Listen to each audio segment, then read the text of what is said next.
Welcome back to my channel, है ना।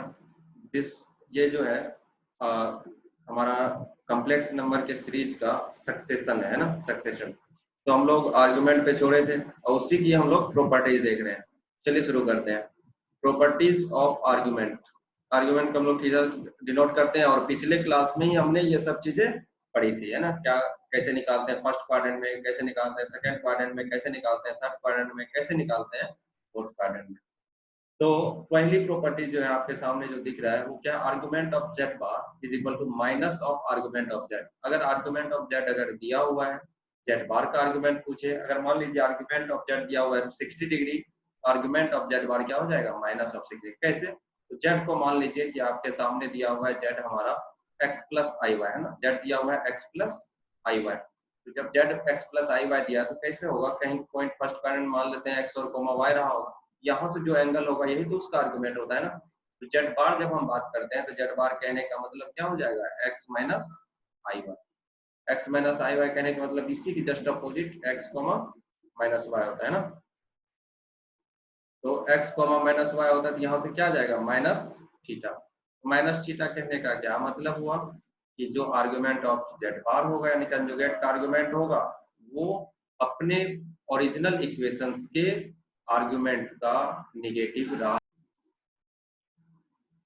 दूसरा दूसरा देखिए, argument of z1 into z2 into zn equal to argument of z1 plus argument of z2 plus argument of zn। मान लेते हैं ये थीटा 1 था तो थीटा 1 प्लस थीटा 2 इस तरह से होता हुआ चला जाएगा थीटा n तक, है ना। Theta 1 plus theta 2 theta n तक। फिर argument of z1 upon z2 क्या हो जाएगा, आर्गुमेंट ऑफ z1 अगर इसको थीटा 1 मानते हैं तो ये थीटा 2 हो जाएगा, theta 1 minus theta 2। Argument of z to the power n अगर कोई पूछा तो n बाहर आ जाएगा, n times of argument of z1 यानी कि n थीटा 1। ये सब हो क्या रहा है, इसमें एक और चीज बात याद रखना होता है कि argument follow the rule of logarithm, है ना। आर्गुमेंट में हम लोग क्या बात कर रहे हैं, लॉगरिथम। कंसेप्ट याद रखिएगा, की पॉइंट याद रखिएगा, argument follow the rule of. अब इसका हम लोग ये भी देख लेते हैं, प्रूफ भी देख लेते हैं ना, क्या हो रहा है। एक प्रूफ देखते हैं हम लोग, मान लेते हैं z1 equal to mod z1 e to the power i theta 1। अच्छा ये कैसे लिखें, जस्ट वैसे ही जैसे z1 इक्वल टू आप x1 प्लस i y1 लिखते हैं ना, ये कार्टेशियन फॉर्म है ये। और आप कैसे लिखते हैं इसको, ऐसे लिख देंगे mod z1 equal to x1 plus i y1, है ना। और z1 equal to mod z1 cos theta 1 plus i sin theta 1, ऐसे लिखते हैं ना। इसी को हम लोग क्या लिखते हैं, mod z1 short form cis theta cos theta plus i sin theta, है ना। ये याद रखिएगा सिस थीटा। और यूलर्स फॉर्म आप कैसे लिखते हैं, z1 equal to mod z1 e to the power i theta 1, है ना। थीटा 1 क्या होता है उसका आर्गुमेंट, इसलिए हम लोग ये फॉर्म अब नहीं यूज कर रहे हैं। अब कौन सा यूज कर रहे हैं, यूलर्स फॉर्म यूज कर रहे हैं। यूलर्स फॉर्म क्या कहता है, z1 equal to mod z1 e to the power i theta 1। तब आप z1 equal to mod z1 e to the power i theta 1 लिखेंगे, z2 equal to mod z2 e to the power i theta 2 लिखेंगे, है ना। वो theta 1 क्या लिखे, argument of z1 कैसा होता है। तो z1 इंटू z2 करेंगे तो आप मल्टीप्लाई करेंगे इसमें, ये भी मल्टीप्लाई हो जाएगा और बेस अगर सेम है तो पावर जाके ऐड हो जाएगा। ये हम लोग बचपन से सुनते आ रहे हैं और जानते भी हैं। तो जब पावर ऐड होगा तो mod z1 into mod z2 रहेगा ही e to the power i theta 1 plus theta 2। अब देखिए तो z1 z2 भी एक कोई कॉम्प्लेक्स नंबर ही रहा होगा, उसी का ये क्या है, मॉडुलस है। और यहाँ पे e to the power i theta 1, जब हम थीटा 1 रख रहे हैं तो इसको बोलते हैं आर्गुमेंट ऑफ z1।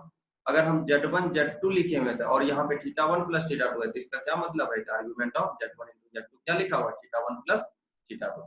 तो argument of z1 plus argument, इस तरह से अगर z1 z2 z3 zn तक रहता ये ऐड होता चला जाता, वही चीज आपका फॉर्मूला में है।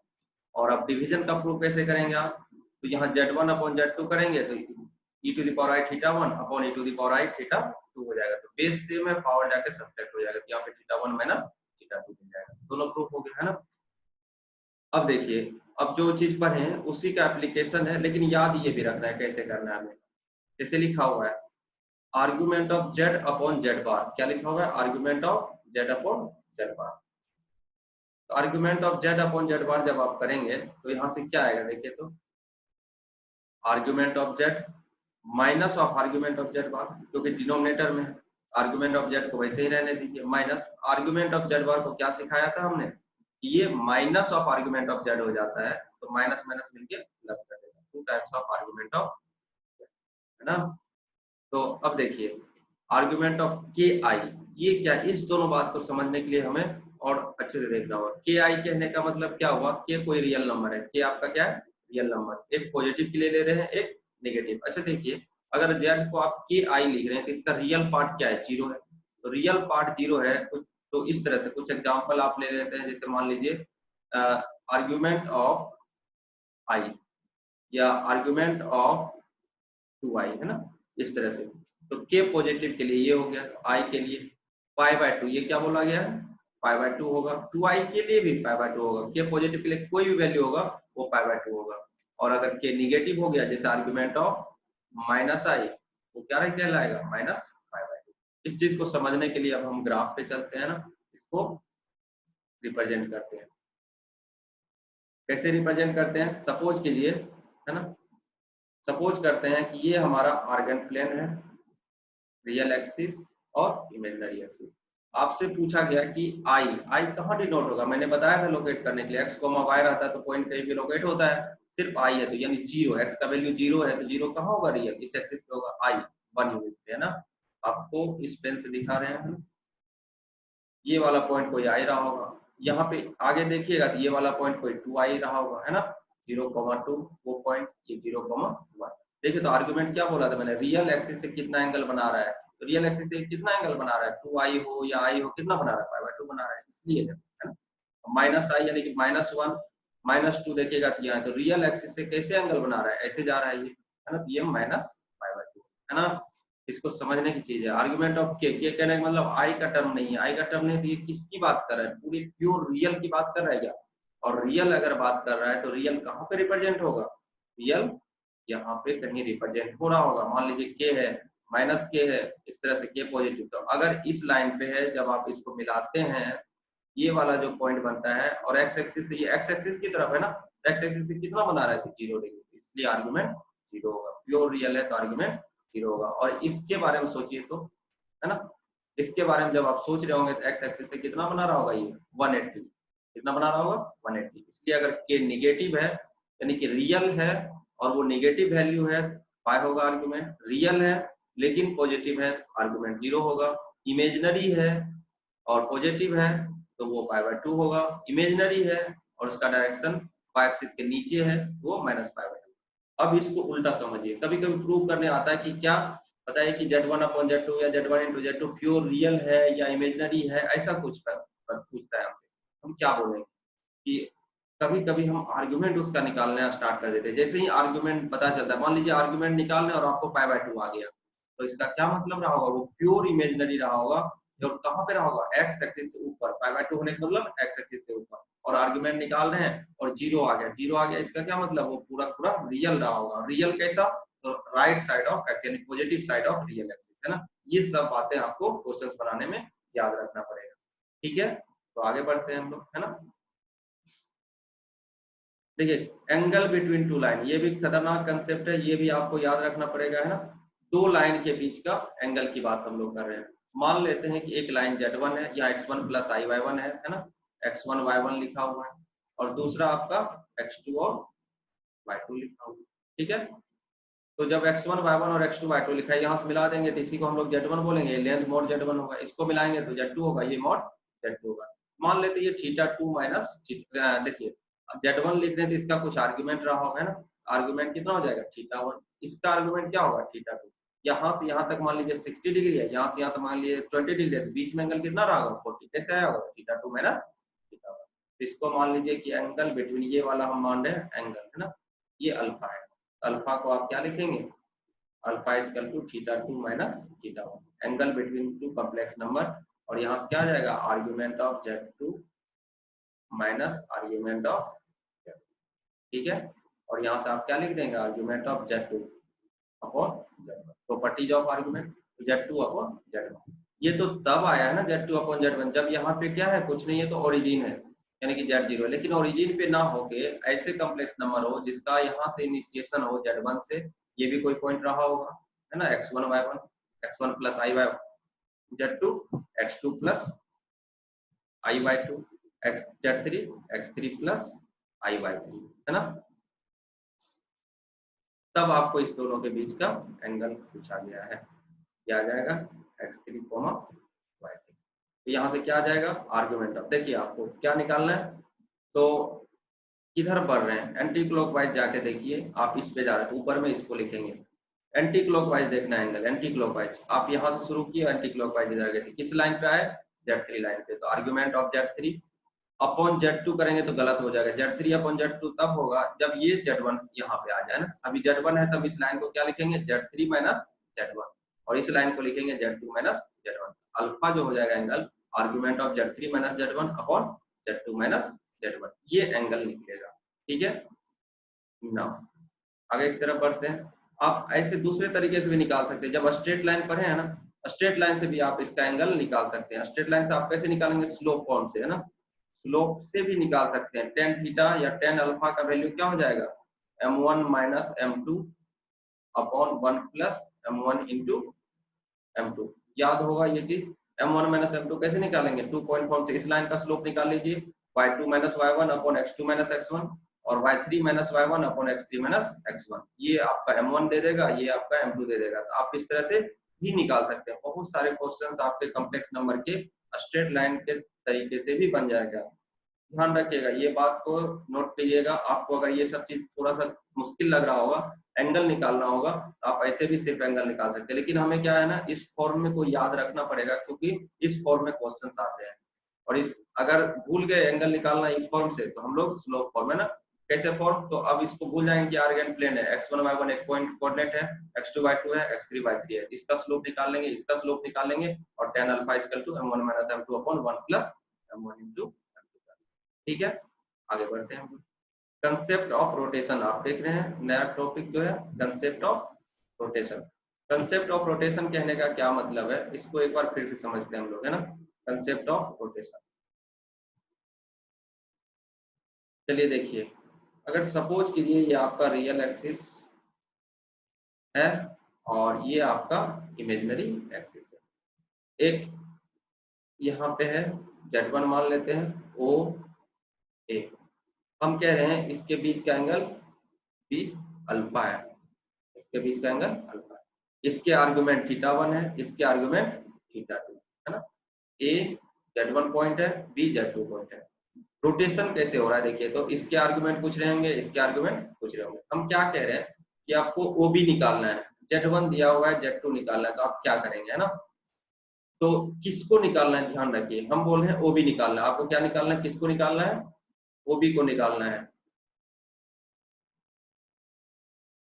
To find OB।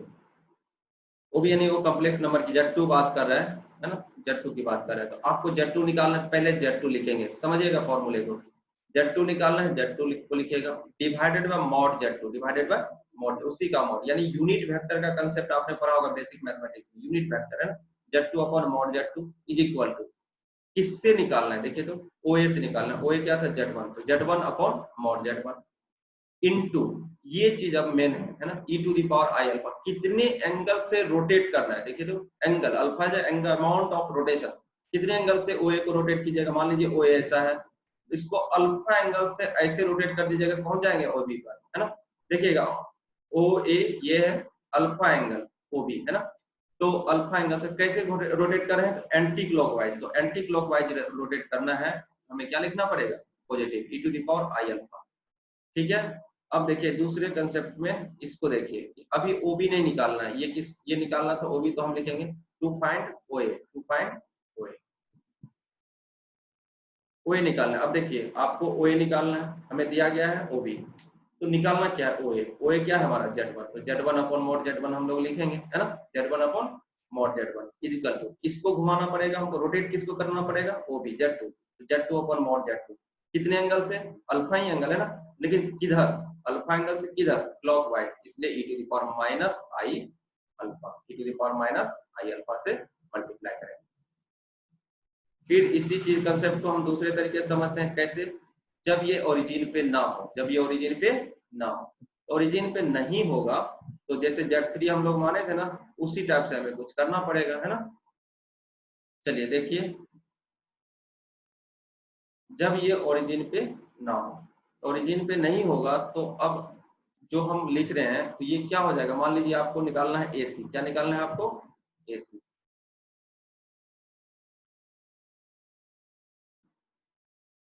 To find AC, AC निकालना है तो AC वाला पहले लिखिए, Z3 माइनस Z1 क्यों करें, आपकी समझ रहे हैं, क्योंकि अब ये जीरो नहीं रहा, अब ये Z1 आ गया, तो Z3 minus Z1 upon modulus of Z3 minus Z1। ये तो लिख दिए, किसको रोटेट करना है, AB, यानी कि Z2 minus Z1 upon Z2 minus Z1 का मॉड। अब कितने, चलिए देखिए, तो Z3 minus Z1 upon modulus of Z3 minus Z1 is equal to Z2 minus Z1 upon modulus of Z2 minus Z1। कितने एंगल से रोटेट करना है, e to the power i alpha, है ना। अल्फा एंगल से anticlockwise हमें rotate करना था, इसलिए हमने मल्टीप्लाई कराया। अब और क्या करेंगे हम लोग, अगर हमको इधर आना होता, ए बी की तरफ आना होता, तो Z2 माइनस Z1 और नीचे मॉडुलस उसका, और Z3 माइनस Z1 को रोटेट करना था एंटी क्लॉकवाइज, तो e to the power minus i alpha, e to the power minus i alpha से हम लोग मल्टीप्लाई करते हैं। चलिए देखिए, इसका यूज कहाँ है, क्वेश्चंस पूछा जाता है ना, इसलिए हम लोग पढ़ रहे हैं। इसके एग्जांपल्स पढ़ लेते हैं क्वेश्चंस, तो आपको क्लियर हो जाएगा कि क्यों हम लोग ये पढ़ रहे थे। चलिए देखिए, क्वेश्चंस क्या है, if Z1, Z2, Z3 are vertices of equilateral triangle, if Z1, Z2, Z3 are vertices of equilateral triangle, then prove that Z1 square plus Z2 square plus Z3 square is equal to this. Also, इसमें एक और आ जाता है 1 upon Z1 minus Z2 plus 1 upon Z2 minus Z3 plus 1 upon Z3 minus Z1 is equal to 0। दोनों same है, LCM वगैरह लेंगे तो दोनों वही आ जाएगा, है ना। सपोज कीजिए, अब क्वेश्चंस को पढ़ते हैं। इफ Z1 Z2 Z3 क्या है, हमारा इक्विलैटरल ट्रायंगल का वर्टिसेस है, तो ए मान लेते हैं x1 y1 वही Z1 है, b x2 y2 c x3 y3। अगर इक्विलैटरल ट्रायंगल है तो AB जो लिखते हैं आप, AB को आप क्या लिखेंगे, modulus of Z1 minus Z2 लिख सकते हैं, है ना। AB BC को क्या लिख सकते हैं, modulus of Z3 minus Z2, सब बराबर होगा क्योंकि क्या है ये, AC को आप क्या लिख सकते हैं, मॉडुलस ऑफ Z3, तो क्या लिखना पड़ेगा, AB equal to modulus of Z1 minus Z2, BC equal to modulus of Z3 minus Z1, AC equal to modulus of Z3 minus Z1, और तीनों बराबर होंगे। अब देखिए इसमें क्या कंसेप्ट लगा रहे हैं रोटेशन का। सपोज कीजिए आप क्या लिख रहे हैं, इसको फिक्स कर देते हैं, है ना, इसको फिक्स कीजिए, ये BA और BC, हम BC लिखना चाह रहे हैं, ठीक है, या हम लिखना चाह रहे हैं BA, है ना। BA आपको लिखना है, कैसे लिखेंगे, BA को फिक्स कीजिए, किसको रोटेट कर रहे हैं, BC को, BC को आपको रोटेट करना है कितना एंगल, π/3 एंटी क्लॉकवाइज, है ना। चलिए घूमिए, इसमें क्या हो जाएगा, ये Z1 माइनस Z2, ये तो फिक्स है, Z1 minus Z2 upon modulus of Z1 minus Z2, किसको रोटेट कर रहे हैं, Z3 को, Z3 minus Z2 upon modulus of Z3 minus Z2, कितने एंगल से, π/3 से, क्योंकि इक्विलैटरल ट्रायंगल में कितने एंगल होते हैं, π/3, e to the power i π/3, equation 1।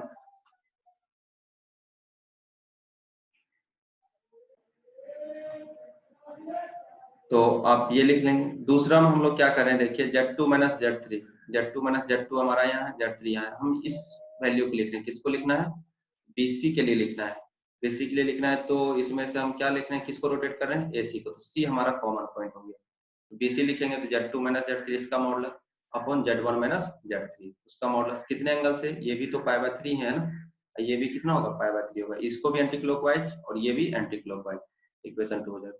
और नीचे मॉडुलस Z1 माइनस Z2 क्या होंगे, बराबर होंगे, फॉर इक्विलैटरल ट्रायंगल ये सब क्या हो जाएंगे, बराबर हो जाएंगे, ये और ये कट जाएगा, उसी तरह इसका मॉडुलस और इसका मॉडुलस कट जाएगा, बचेगा हमारे सामने क्या, ये वाला बचेगा ऊपर में, इसका ये वाला, तो हम क्या कर रहे हैं, 1 और 2 को डिवाइड कर रहे हैं, तो Z1 minus Z2 upon Z2 minus Z3 upon Z3 minus, और इसके लिए क्या मिल रहा है, Z1 माइनस Z3, ये तो मिल गया Z1 minus Z2 upon Z2 minus Z3, LHS divide हो गया, फिर Z3 minus Z2 upon Z1 minus Z3, आप मल्टीप्लाई कर देंगे इसको दोनों तरफ, तो यही आपको दिख जाएगा, कुछ कुछ कैंसिल होगा, Z1 square plus Z2 square plus Z3 square equal to Z1 Z2 plus Z2 Z3 plus Z3 Z1, है ना। यही हमको प्रूव करना था। और इसी का वो दूसरा फॉर्म है 1/Z1 - Z2, उसी का एलसीएम वगैरह ले लेंगे तो यही फॉर्म कट के आ जाएगा। तो ये था रोटेशन का कंसेप्ट। और भी चीजें, जैसे मान लीजिए कि एग्जांपल दूसरा आपको समझना है, मान लीजिए एक स्क्वायर दिया हुआ है ना, ABCD आपका एक स्क्वायर है, ABCD, और इसके वर्टिसेस दिए हुए हैं कि ये लिखा हुआ है Z, है ना, या इसको आप Z से लेके Z बहुत बार मान लिए, कुछ इसका वैल्यू हम लोग मान लेते हैं।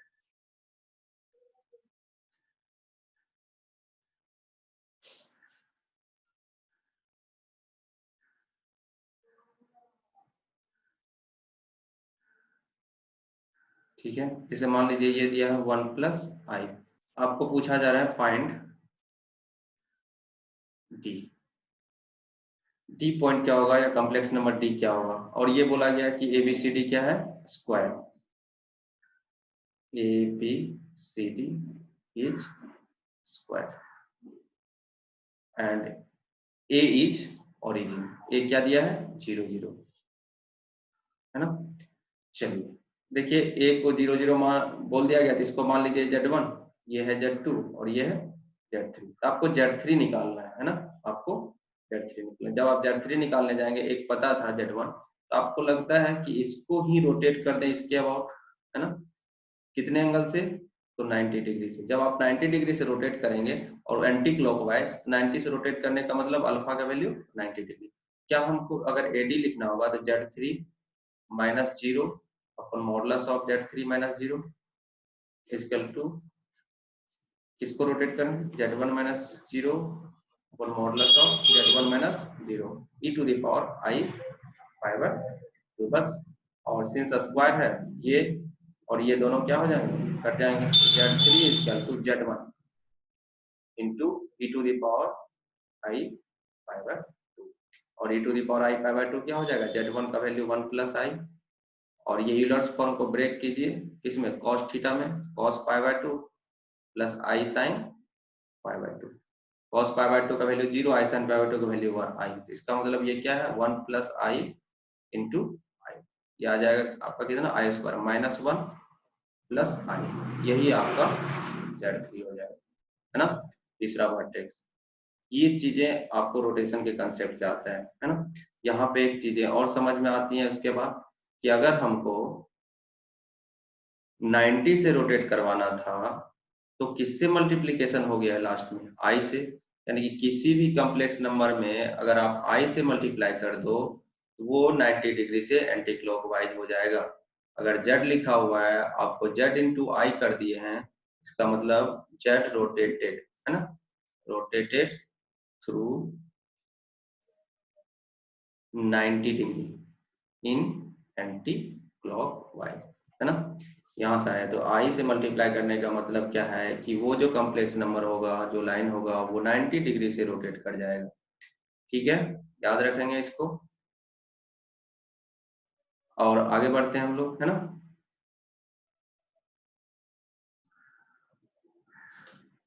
बहुत ही इंपॉर्टेंट कंसेप्ट है, Z1 Z2 बार प्लस Z2 Z1 बार आपको क्या बताएगा था, 2 times of real part of Z1 Z2 बार, या नहीं तो 2 times of real part of Z1 Z2, Z1 bar Z2। अब यहाँ पे क्या बताया जा रहा है, आप ध्यान से समझिएगा, Z1 इंटू Z2 बार, क्योंकि आर्गुमेंट पढ़ लिए हैं, Z2 into Z1 bar equal to 2 times of modulus of Z1 modulus of Z2 cos θ1 minus θ2। θ1 क्या है, θ1 है आर्गुमेंट ऑफ Z1 एंड θ2 क्या है, आर्गुमेंट ऑफ Z2। इसको याद रखना है आपको, है ना, इस पे क्वेश्चंस बनेंगे। अब ये कैसे आएंगे, तो Z1 को मान लीजिए, Z1 को आप क्या मानेंगे, modulus of Z1 e to the power I θ1, है ना, और Z2 का अगर आर्गुमेंट θ2 है तो Z2 बार का आर्गुमेंट क्या हो जाएगा, आपको अभी प्रॉपर्टीज में समझाएं, क्या आप -θ2 लिख लेंगे, ठीक है। तो Z2 बार को अगर लिखना होगा तो modulus of Z2 bar, modulus of Z2 bar Z2 ही होगा, e to the power minus i theta, क्योंकि उसका argument minus i theta. LHS को आप कीजिए काम, है ना, LHS में मल्टीप्लाई कीजिएगा Z1 Z2 बार, तो आपको ये मिल जाएगा modulus of Z1 modulus of Z2, है ना, e to the power i theta 1 minus theta 2, ये आ जाएगा, प्लस और Z2 इंटू Z1 बार कीजिएगा तो Z2 तो हमारा क्या हो जाएगा, Z2 को आप क्या लिखेंगे, mod of Z2 e to the power i theta 2, Z2 bar को क्या, Z1 बार को क्या लिखेंगे, modulus of Z1 e to the power minus i theta 1। फिर से ये मिल जाएगा Z2 Z1 Z2 e to the power i theta 1 minus theta 2। देखिए थीटा 1 माइनस थीटा 2 लिखें या थीटा 2 माइनस थीटा 1 लिखें, यहाँ पे अगर हम थीटा 2 माइनस थीटा 1 चलिए लिख के देते हैं, क्योंकि थीटा 1 माइनस होगा, तो आपको क्या बोला गया कि आप इसको लिख सकते हैं, ये LHS है यानी Z1 बार, और ये होता है क्या, 2 times of real part of Z1 Z2 बार। ये क्या होता है, 2 times of real value of Z1 into Z2 बार। तब यहाँ से चलिए मॉडुलस ऑफ Z1 दोनों का रियल वैल्यू आप निकालिए, है ना, रियल पार्ट निकालिए Z1 इंटू Z2 बार का। चलिए आप अगर ऐसे नहीं समझ पा रहे हैं तो आप सीधा यहाँ से आ जाइए, real part of Z1 into Z2 बार, है ना। चलिए इस लाइन को डिलीट कीजिए, है ना। अगर ऐसे थोड़ा सा लेंथी लग रहा है तो थोड़े आसान भाषा में हम लोग समझते हैं। आसान भाषा में क्या है, देखिए जब आप बोल रहे हैं कि इसका जो वैल्यू LHS है वो 2 times of real part of Z1 into Z2 बार है, तो हम निकाल लेते हैं Z1 इंटू Z2 बार ही निकाल लेते हैं। तो Z1 इंटू Z2 बार क्या हो जाएगा, modulus of Z1 modulus of Z2 और e टू द पावर आई एक लाइन में हो जाएगा, इसलिए उसको मिटा दिए, थीटा 1 माइनस थीटा 2।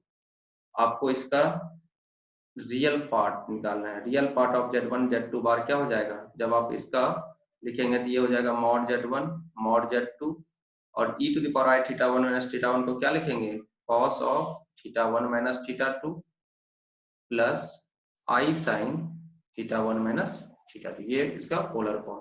तो रियल पार्ट इसमें से क्या होगा, रियल पार्ट तो यही देगा ना, देखिए तो रियल पार्ट तो यही देगा बस, है ना। तो यहाँ से आ जाएगा Z1 Z2 cos of theta 1 minus theta 2, और यहाँ रियल पार्ट है और यहाँ पे बोला गया है 2 टाइम्स ऑफ रियल पार्ट, इसलिए इसको हम लोग लिख देंगे 2 टाइम्स ऑफ रियल पार्ट। अगर लिखा गया है Z1 Z2 बार का 2 times of mod Z1 mod Z2 cos of theta 1 minus theta 2, और ये किसके बराबर होता है, तो Z1 बार Z1 Z2 बार प्लस Z1 बार Z2, यही चीज हम लिख के दिए हैं आपको याद रखने के लिए, है ना। तो पहले ये याद रखते थे, अब आपको ये याद है, इसका भी प्रूफ मैंने पिछले लेक्चर में दे दिया है। तो 2 mod Z1 into mod Z2 cos theta 1 minus theta 1 क्या है, आर्गुमेंट ऑफ Z2, थीटा 2 क्या है, argument of Z2, theta 1 argument of Z1, theta 2 argument of Z2, याद रखेंगे इसको, है ना। चलिए तो क्या अब आप ऐसे लिख सकते हैं, modulus of Z1 plus Z2, ये लिखा गया था, है ना। इसके स्क्वायर को आप क्या लिखते थे, मॉडुलस ऑफ Z1 का square plus modulus of Z2 का square plus 2 times of real part of, तो आप क्या लिखिएगा Z1 Z2 cos of theta 1 minus theta 2, है ना। यहाँ पे अगर आपको माइनस दिख जाए तो आप यहाँ पे यहाँ तो प्लस ही रहेगा, यहाँ पे है ना, यहाँ पे सिर्फ माइनस लगाइएगा। ये सब चीज बता दिए, ठीक है। आगे इसका यूज हम लोग देख लेते हैं। क्वेश्चंस क्या दिया हुआ है, देखिए क्वेश्चंस ये दिया हुआ है, if modulus of Z1 plus Z2 is equal to modulus of Z1 minus Z2, then find the correct option, find the correct option.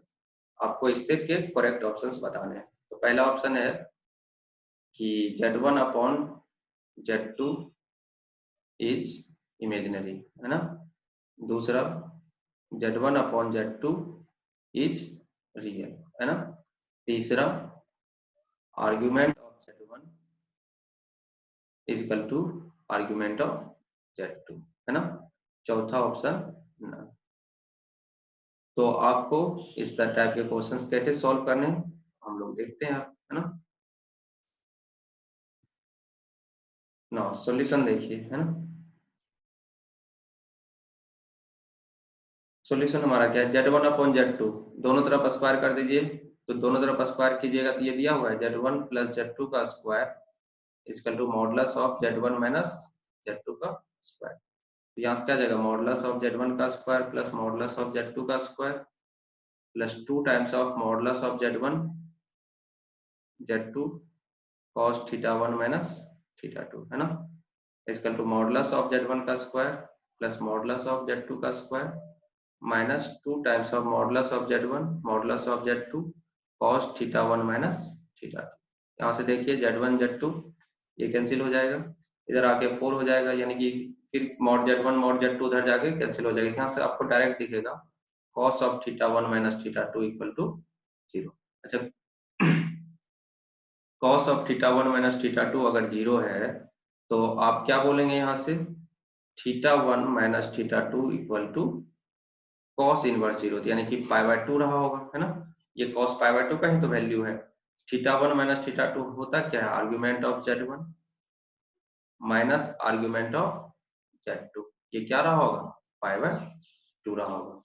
तो यहाँ से क्या आप ऐसा लिख सकते हैं, argument of Z1 upon Z2 equal to π/2। अब समझिए, है ना, अगर argument of Z1 upon Z2 π/2 है, अगर ये किसी भी कॉम्प्लेक्स नंबर का आर्गुमेंट अगर π/2 होता है, जिसका हम अभी समझा है आज ही के लेक्चर में, वो कहाँ रहा होगा, प्योर इमेजिनरी रहा होगा या इमेजिनरी रहा होगा, लेकिन ऊपर रहा होगा। तो this implies Z1 upon Z2 is imaginary. और Z1 माइनस Z2 π/2 है, argument of Z1 equal to π/2 plus argument of Z2 हो जाएगा, तो बराबर तो होगा नहीं, Z1 upon Z2 is imaginary. आपका ये हो जाएगा आंसर, है ना।